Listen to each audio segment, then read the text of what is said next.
Hi everyone, welcome to my channel, Statistical Design. My name is Jared, and today I'm going to break down my resume that helped me get a data scientist job. For those who don't know, I work as a data scientist for one of the major FMCG companies in India, and today I'm going to show you the resume that helped me score this job. I initially started my career as an SAP consultant, as an SAP ABAP consultant. Then I switched over to data science in COVID in 2021.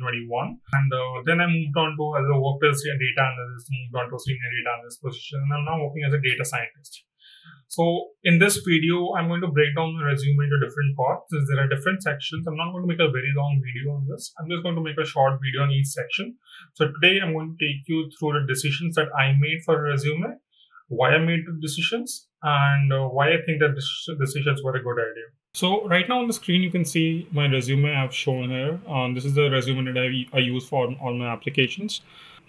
Google Docs was very helpful in the fact that I can easily customize everything, and the formatting was very helpful. So it's very easy for I found it very easy for me to customize. So I really suggest you try using Google Docs instead of just MS Word. Also because it's accessible through on the cloud.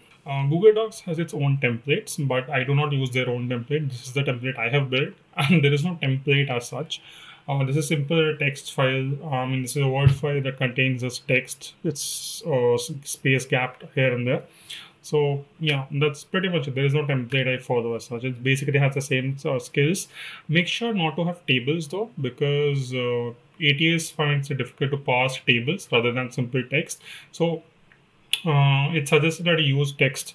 You can have an alternate template of document where you have tables, but that's up to you which ones you see, and you can experiment which one gives you more success rate. So in this video, I'll be discussing the header and the technical skills, why I have done what I have done, and the overall format of my resume. So in the format, you can see this is a one-page document, and the font size I have used is 12 for the header and 9.5 for the font size for the normal text. I've experimented with like 8, 9, 10. So the thing is, the reason I don't use 10 is because this one is slightly bigger, and when you compound it over the entire resume, it sometimes happened that it went beyond the page.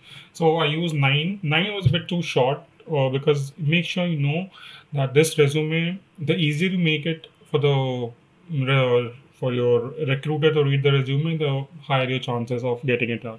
Right? And do not make your resume like he has to zoom it and study it and move around. That just basically user experience, right? The UX of your resume. Do not make it too hard on the recruiter. As the more you make it easy, the more that he or she will be willing to pass it on to the hiring manager. Obviously, if found suitable, it goes unsaid.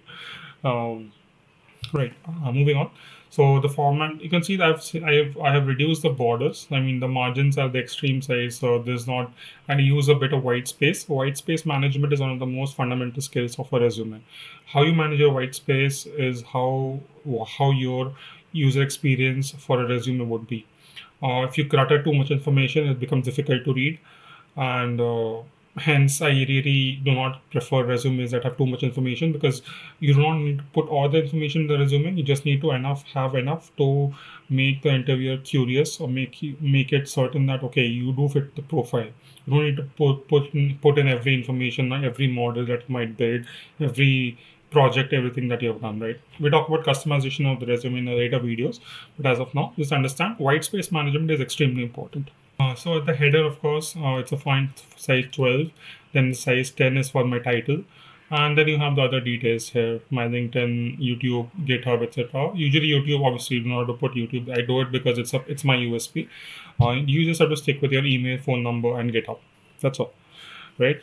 As for technical skills, make sure you divide your technical skills into different segments and make what categories those skills belong to. I have divided in these.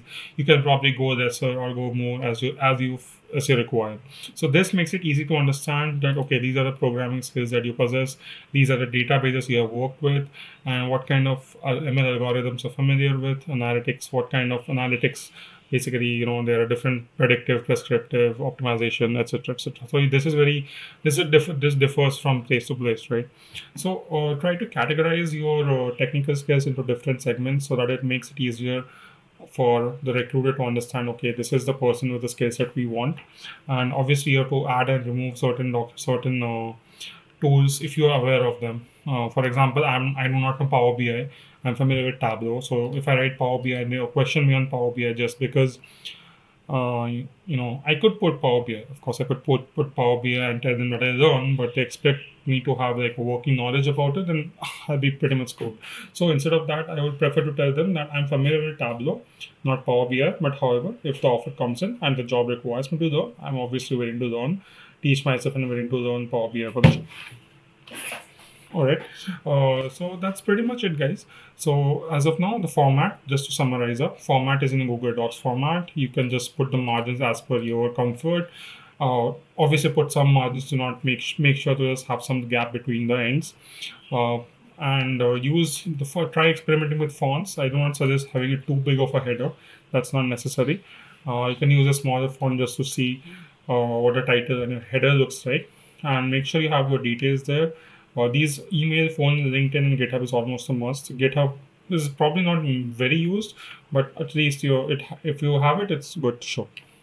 The recruiter HR might not exactly go there and say, but it still helps. At the end, the technical skills, make sure you summarize it. So makes it easy for you to read and understand and categorize your skills, so that the recruiter can also understand. Okay, this is where this candidate might or might not be a good fit. All right. In the next video, guys, I'll be discussing about the work experience and the sections of the resume, and be focusing on the work experience and why I have done what I have done and how to actually write your work experience. Thank you. If you have liked the video, guys, show a thumbs up and comment on the video. I would love to know your feedback on this, and have a great day.